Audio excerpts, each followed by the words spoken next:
Est-ce que tu sais, à chaque fois, maman, elle t'en parle du chauffard. C'est comme une corne de bélier.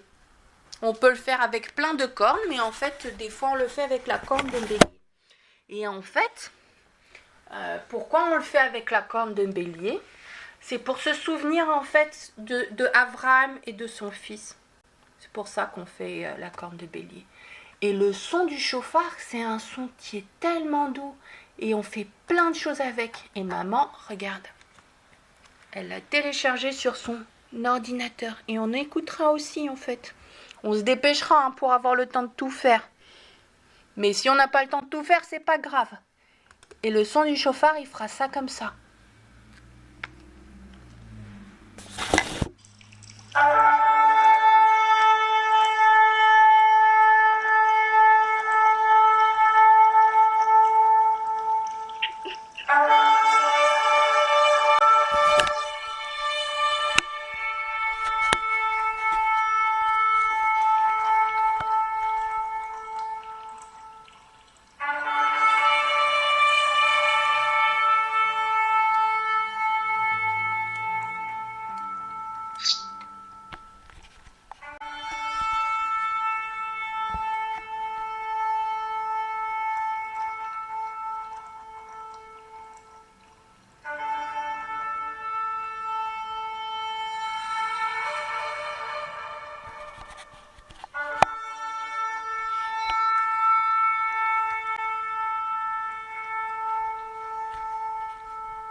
Donc en fait, le son du chauffard, il fait comme ça.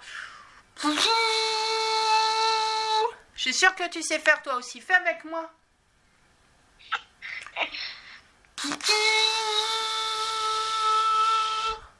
Vas-y, vas-y, vas-y. T'as disparu? Mon amour.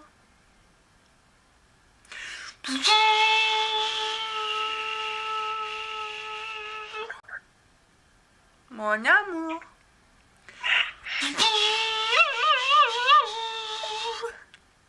Est-ce que tu sais faire?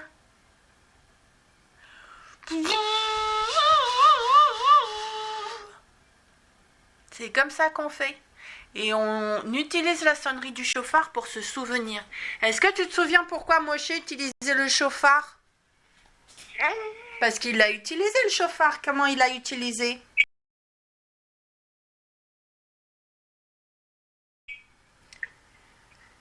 Moshe, il a utilisé le chauffard pour que les gens, d'accord, pour que Israël, il fasse pas de veau d'or la deuxième fois.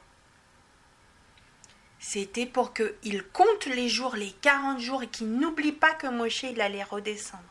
C'est pour ça qu'il a utilisé le chauffard. Tous les jours, ils ont sonné le chauffard. Sauf 2-3 exceptions, ils ont sonné le chauffard et ils ont compté. 40 jours de Moshe sur la montagne. Et en fait... Oui, mon amour. Ça fait même plus qu'un mois. Ça fait plus qu'un mois, oui. Ça fait 30 jours, plus 10 jours. Et pendant 30 jours plus 10 jours, ils ont sonné le chauffard. Et moi, regarde, je vais t'expliquer pourquoi est-ce qu'on utilise la corne de bélier pour faire un chauffard. Est-ce que tu vois tout le monde?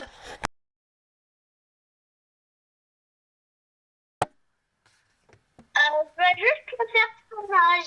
Tu vois juste les personnages? Alors... Plein de personnages. Là, je vois que le veau. Là, je vois le deuxième personnage et là, le troisième personnage. D'accord. Donc, pour l'instant, on va utiliser que les deux personnages. Et en fait, si tu regardes bien... D'accord. On a... Alors, au tout début, on n'était pas comme ça. Les deux personnages... Ah, il est collé. Parce que maman l'a collé, elle voulait savoir comment ça fonctionnait. Au tout début, en fait, on avait... Je t'ai parlé d'Abraham. Notre arrière grand-père. Tu vois, il a des cheveux blancs et longue barbe. C'est un papy parce qu'il est très vieux. Et quand Hachem lui a dit, tu vas avoir plein de fils, plein de nations, À l'époque, il n'avait pas d'enfant du tout. Et un jour, il a eu un premier enfant, Ismaël. Il a eu un deuxième enfant qui devait hériter, qui est Yitzhak.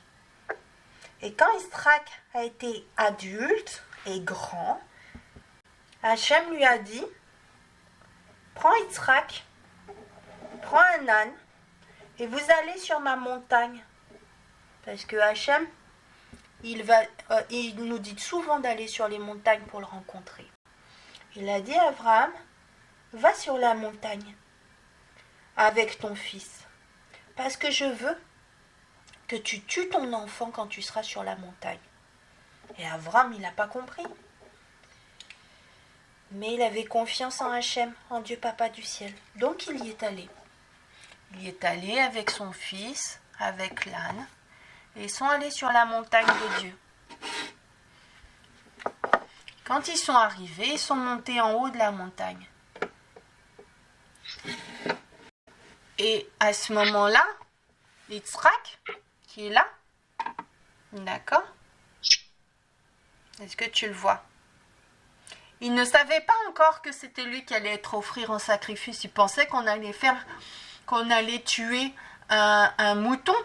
Donc il disait, mais papa, je ne comprends pas, il est passé où le mouton? On a oublié le mouton quand on est parti du camp. Et Abraham, son père, disait, t'inquiète, Hachem, Dieu Papa du ciel, il va s'en occuper, il va nous donner un mouton.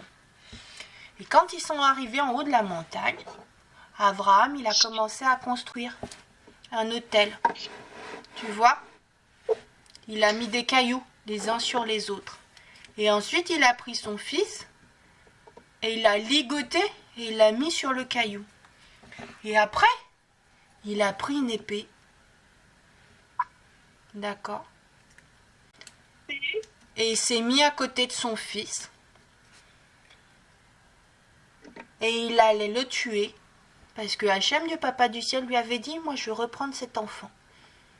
Et au moment où il allait le tuer, Dieu, Hachem, dans le ciel, il lui a parlé très fort, il lui a dit, c'est bon, t'as pas besoin de le tuer, je sais que tu me crains, donc vas-y, redescends avec ton fils. Alors, il l'a pas tué, il a rangé son épée, et ensuite, ils ont cherché un mouton, et c'est à ce moment-là, c'est au moment où ils cherchaient un mouton pour faire un sacrifice, qu'ils ont trouvé en fait ce mouton qui était coincé dans les herbes depuis longtemps. Alors, ils sont allés chercher, ils l'ont sorti, ils l'ont ligoté, ils l'ont mis ici, sur l'autel, et ils avaient toujours l'épée. Donc ils ont tué le mouton. C'était un bélier, c'était un papa mouton, donc c'était un bélier. Je crois que c'est ça. Maman, mais je crois que les papas moutons, c'est des béliers. Et quand ils ont tué le mouton, ils ont mis après le feu pour le sacrifice, pour Dieu Papa du ciel. Et ils ont réutilisé ces cornes. Et c'est pour ça, en fait, qu'on fait du chauffard, souvent avec les cornes du bélier. C'est pour se souvenir, en fait, que ce jour-là, à Rosh Hashanah, déjà, Dieu Papa du ciel, il a créé l'homme et la femme.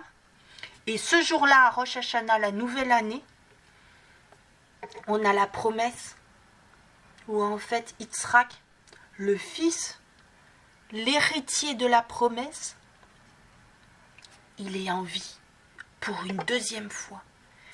Et ensuite, une fois qu'ils ont mis le feu au mouton, est-ce que j'ai du feu quelque part?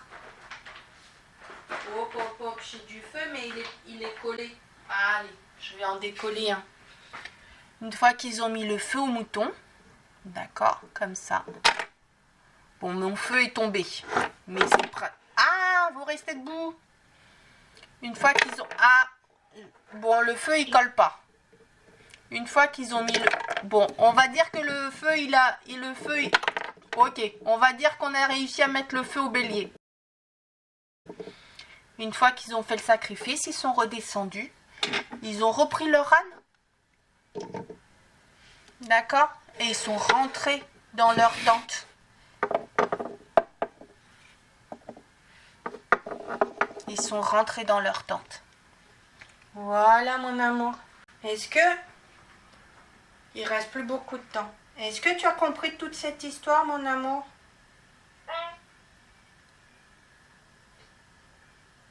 Hein, mon amour? Ouais. Ouais, un peu.